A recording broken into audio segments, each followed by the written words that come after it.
Is it me, or does this year's WrestleMania feel kind of cooked? Listen, I'm not saying WrestleMania this year is bad by any means. I mean, I'm super excited and the card does look really good, but we had it right there in the palm of our hands. I mean, CM Punk versus Cody, Seth versus Roman, Cena versus Gunther. It was right there, and well, it's not really quite what we got. And there is a lot of good things on the card, don't get me wrong. Even some of the things they're doing right now are really good, but they could have been great. So if you'll indulge me, I'm going to break down some of the problems that I have with this year's WrestleMania. All right, let's start right off the bat with the biggest headline this year. I made a video about it. Everybody has. It is the John Cena heel turn. I'm kind of in awe that that sentence is real, and John Cena is a heel, and he's facing Cody in his final main event of WrestleMania for the WWE Championship. I loved the Cena heel turn when it happened. I mean, I was watching it with some friends and we were utterly shocked when it happened. I know there were some rumors. I even made some predictions that possibly it could happen. And I didn't think it would happen in the way that it did. And honestly, it was kind of as perfect as a heel turn goes. It seemed like it was full steam ahead to WrestleMania, and even someone like myself that really wanted to see Punk and Cody, I was super excited to see Cena versus Cody. And then, well, it just felt like it wasn't capitalized on the way that it should be. Cena didn't even appear that Monday on Raw after the heel turn happened. And when we did see him, it was on Smackdown, but it was when they were doing all the international shows and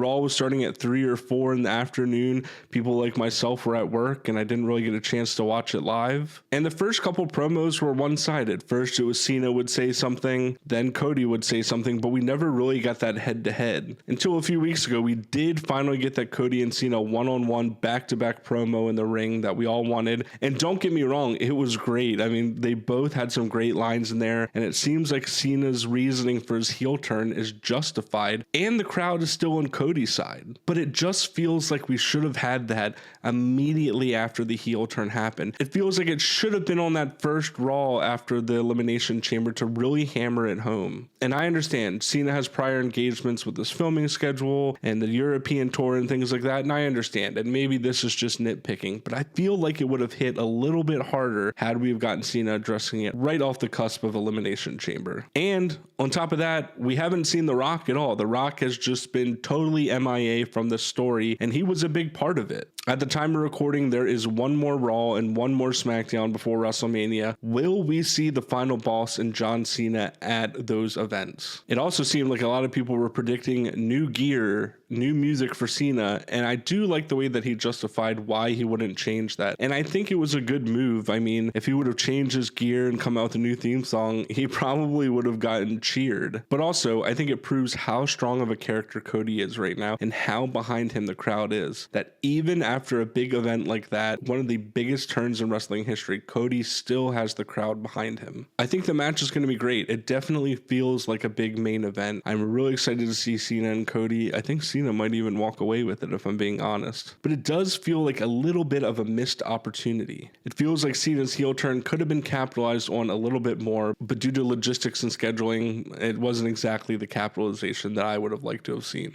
All right, next let's move on to Charlotte Flair and Tiffany Stratton. I don't even know where to begin with this feud. It seemed like it was kind of a slam dunk, and it's just become like this weird amalgamation of like shoot, work, is this real, is this not, was that supposed to be said? And I think WWE did that to drum up some interest for this match that was lacking interest, but instead of making interest, it kind of just made everyone confused, and it was like, okay, do these two actually hate each other, but not in a way that like we're super invested, and to the point where it's just kind of like awkward live TV. I don't doubt this match is going to be good, and I actually was looking forward to it when Charlotte won the Royal Rumble, even though she wasn't my first pick. Once we got Charlotte, I was like, okay, cool, it's probably her and Tiffany, it's going to be good, we'll see what happens. They announced these matches so far in advance that we kind of had just dead weeks of build where it was like, crap, we announced this right after the Royal Rumble, but we still have like 2 or 3 months before we get to WrestleMania. And it just felt like they needed to stretch this out more and more and more. But in the last couple of weeks, it feels like they've heated it up. There was that weird exchange on Smackdown between Charlotte and Tiffany. I like the thing they did this past week with the backstage parking lot brawl and attack, similar to the way they did the Kevin Owens and Cody Rhodes brawl a few months ago. I think when WrestleMania comes and the bell rings things. The match will be good. It'll be great probably, but it definitely feels like the build to it has been kind of awkward. From one Royal Rumble winner match to the next, let's talk about Gunther versus Jey Uso. Listen,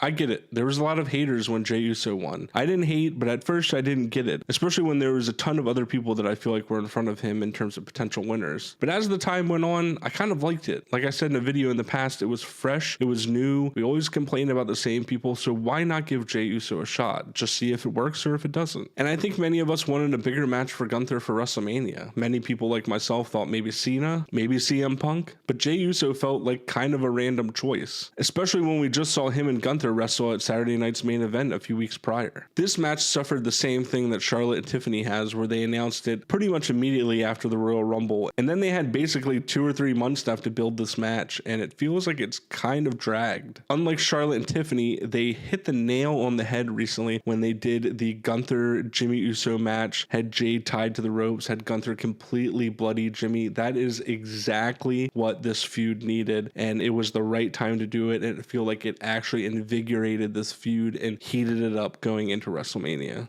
Will we see Jey Uso walk out as the World Heavyweight Champion? I think there's a good chance that we will. And honestly, I know this sounds crazy, but do it. Let's just see what happens. I love Gunther. I've loved his reign. Thought his reign was going to be a little bit better than it was, but I still have enjoyed it. I know Jey Uso gets a lot of criticism, some of it warranted, but a lot of it I think unwarranted. And I'd say just give him the title. Let's see what happens. If it doesn't work, you can transition back to Gunther. You can transition to a Braun Breaker, somebody else, but we won't know if Jey Uso is good as a champion until we try. I mean, he barely had the Intercontinental Championship enough to see if it was worth it. Let's just try something different. Let's move on to the Raw Tag Team titles. The New Day taking on the War Raiders. Okay, this one I'm going to criticize. This one makes no sense. The New Day had a great heel turn earlier this year when they turned their backs on Big E. I mean, the heat they were getting from the crowd and their reactions was incredible. But then they were kind of stuck in this never-ending feud with the LWO.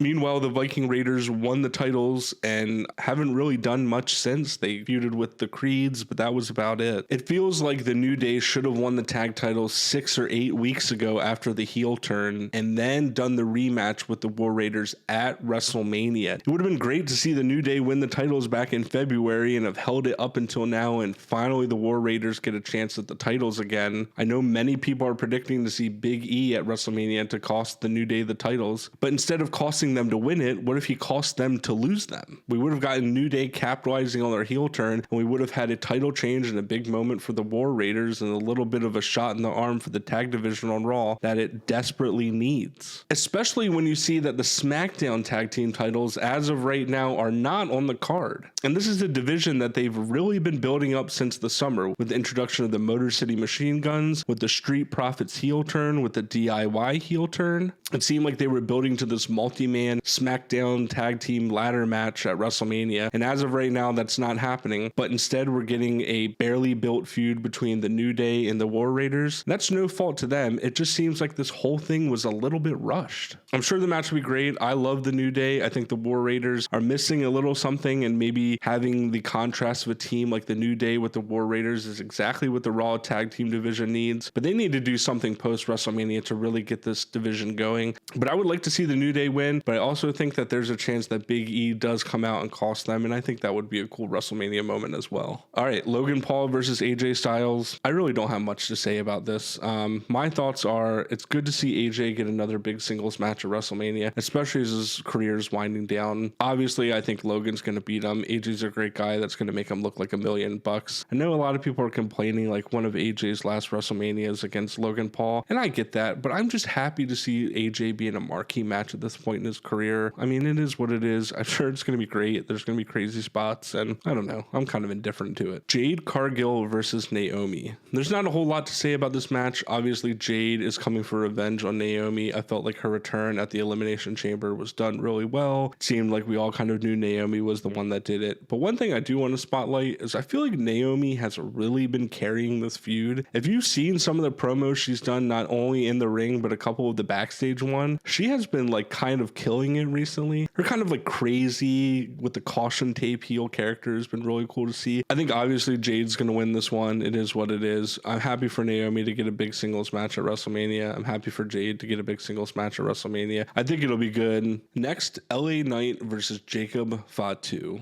I didn't see this one coming. I really didn't. In my prediction video for WrestleMania, I thought we were going to see LA Knight defend in some kind of multi-man match with like Jimmy Uso, Nakamura, and Damian Priest, people like that. But it's cool to see the US title getting a singles match at WrestleMania. LA Knight is still super over. Jacob Fatu is super over right now, and it's cool to see them in a singles match of this caliber. I think this is really good for the mid-card division on SmackDown and really cool for both of these guys. I thought we were going to see Solo versus Jacob at WrestleMania, and they're definitely teasing the tension there. I think we will see Solo get involved in this and maybe cost Jacob the title, or if Jacob wins, maybe have Solo turn on him afterwards. I don't know, but I definitely expect Solo to be involved in this. Like I said, I think this is great. This is exactly what the US title needed. This is exactly what the SmackDown men's division needed. Next, we have Rey Mysterio versus Grande Americano. Listen, this is kind of dumb. I think we all know this kind of feud, and especially the whole Grande Americano thing is kind of dumb, but obviously that's the point. Obviously it's a little bit in poor taste, and that's a whole nother issue. But I am interested to see this match. If Grande America is Chad Gable, which we don't know that it is, wink wink, I think it's cool to see Chad Gable in WrestleMania, especially after he was snubbed last year. And against the legend Rey Mysterio, I mean, what a great match this is going to be. I'm sure the Creeds will get involved. I'm sure the LWO will get involved. It's great to see Rey still getting single matches at WrestleMania after all these years. I mean, hey, I'm wearing a shirt for Rey Mysterio right now. I'm a big Rey Mysterio fanboy. Again, one of those matches that I think will be kind of slept on. I think it'll be really good. Happy for both of the guys getting on the card, and I think it'll be interesting to see. All right, next, a fatal four-way for the Intercontinental Championship. You have Braun Breaker defending against Penta, Finn Balor, and Dominic Mysterio.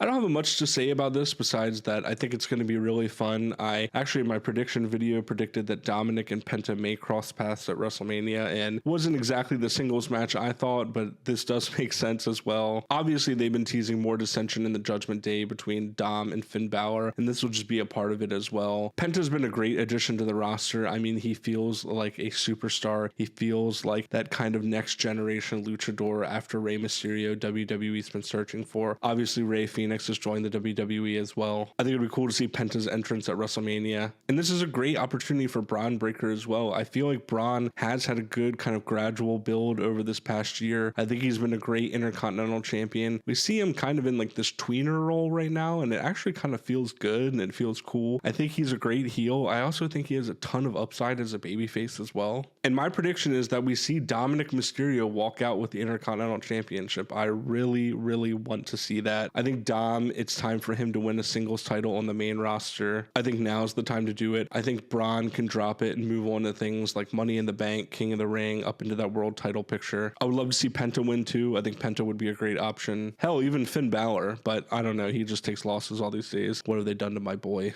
But either way, I think this is going to be a fun, fast-paced match. Next, let's talk about Damian Priest versus Drew McIntyre. Now, when this was teased back at the Royal Rumble, I really did want to see it, if I'm being quite honest. And it's not due to either men. I feel like Drew had a really, really strong 2024, with his feud with Rollins going into WrestleMania 40 of last year, with his feud with Punk, obviously. I feel like Drew McIntyre has been a integral part of the show for the past year or two, and has really been doing some great performances. And I think Damian Priest got a lot of unwarranted hate last year with his world title run. I think it exceeded a lot of the expectations that all of us had. So I don't know. I guess I just expected these two in a different role in WrestleMania. Now they've announced that this is going to be a Sin City street fight, and this is exactly what this match needed. I didn't want to see a normal singles match between these two, but these two killing each other with weapons and possibly flying off the stage at WrestleMania, and chairs and barbed wire, and who knows what they'll get into. That is exactly what this feud needs and exactly what this match needs, I think, to stay interesting and relevant on this year's WrestleMania card. And I have no doubt both guys will put in their best effort. And I think, again, this is another sleeper match that people are sleeping on. Post WrestleMania, hopefully these two kind of get back into the WWE and world title pictures, especially Drew. I would like to see Drew maybe against Cody. I think Drew also has a lot of unfinished business with Roman, and it seems like maybe that's where they were headed for WrestleMania, but then it pivoted. And I think that's kind of just what happened to both of these guys. Plans changed. They were like, crap, we have both of these guys with nothing to do. I don't know, just put them together. Either way, I think this is going to be great. I think it needed the stipulation. It's weird that more matches on this year's WrestleMania don't have stipulations, but that's a whole nother story.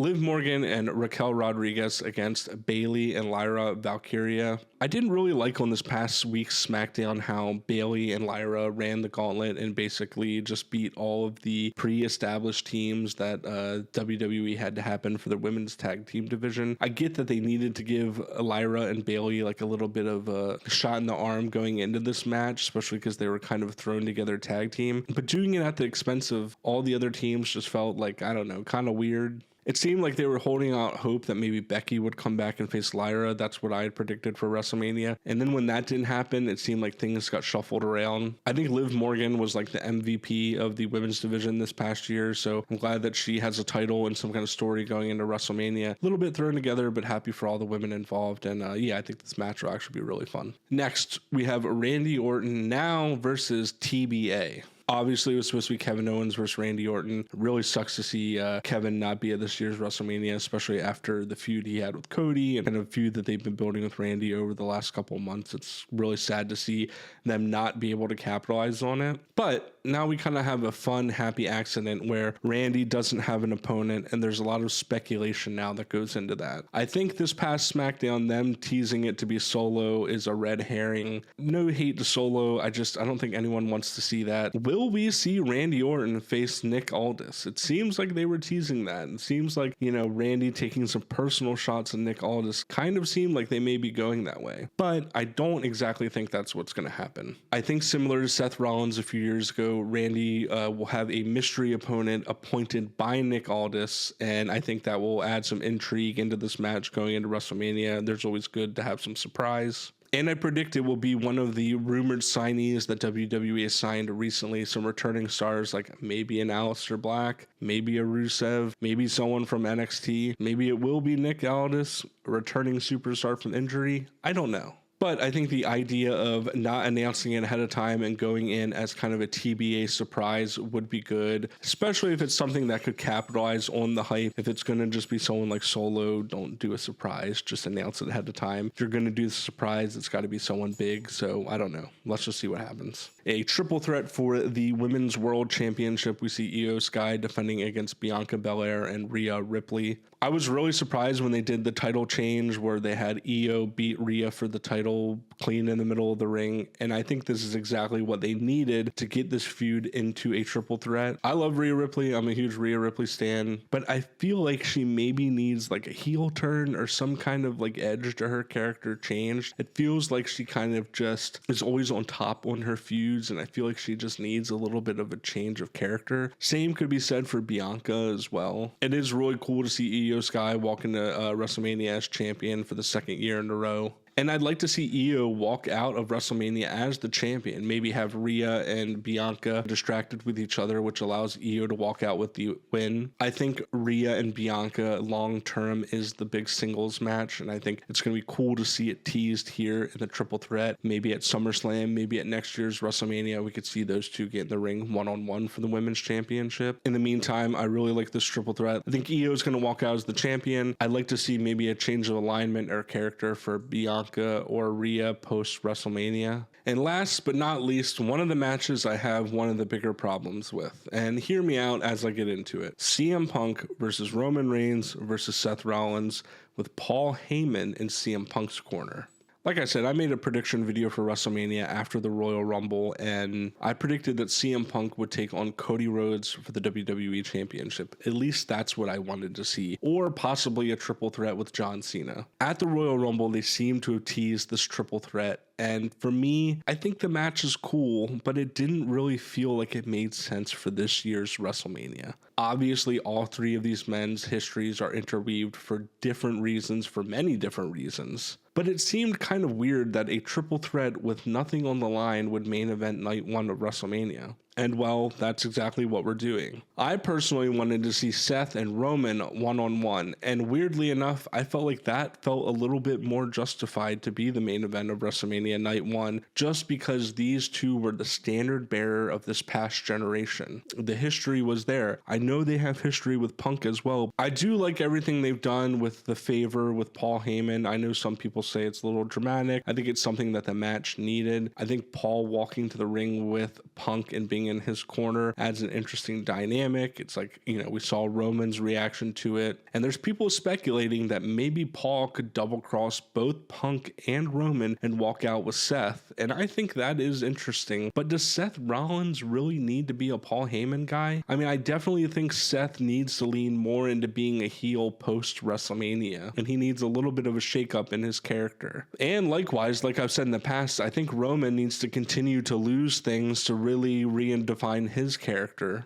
We've seen the bloodline kind of dissolve. We've seen everybody else doing their own thing. Him losing his wise man as well. That's an interesting thought. We've seen Punk and Rollins one-on-one a couple times over the last couple of months. I think maybe at SummerSlam we could see Roman and Punk one-on-one depending on what happens in this match. So I don't want to say I'm let down because I am super excited for this match. I am super excited to see CM Punk finally get his WrestleMania main event, but it just seems kind of weird, and it kind of seems like, well, these are our three top guys, so let's not like ruffle any feathers and just give them all a main event. I don't know. I think it'll still be fun, but I do have a little bit of an issue with it. I'm still super looking forward to it. I think the match is going to be great. Super happy for all three of these guys, like I said. All in all, after previewing the card for this year's WrestleMania, I still think the card is going to be great. I still think the two-night event is going to be great. But if you compare the hype levels to last year's WrestleMania, I definitely feel like they're lacking a little bit. And maybe that was because last year's build was so good with The Rock being super involved, with the heel turn, with Cody chasing Roman, and I think all of us kind of knew what was about to happen. But yeah, either way, I'm super excited. I hope you guys have a great time watching it, and I'll talk to you soon.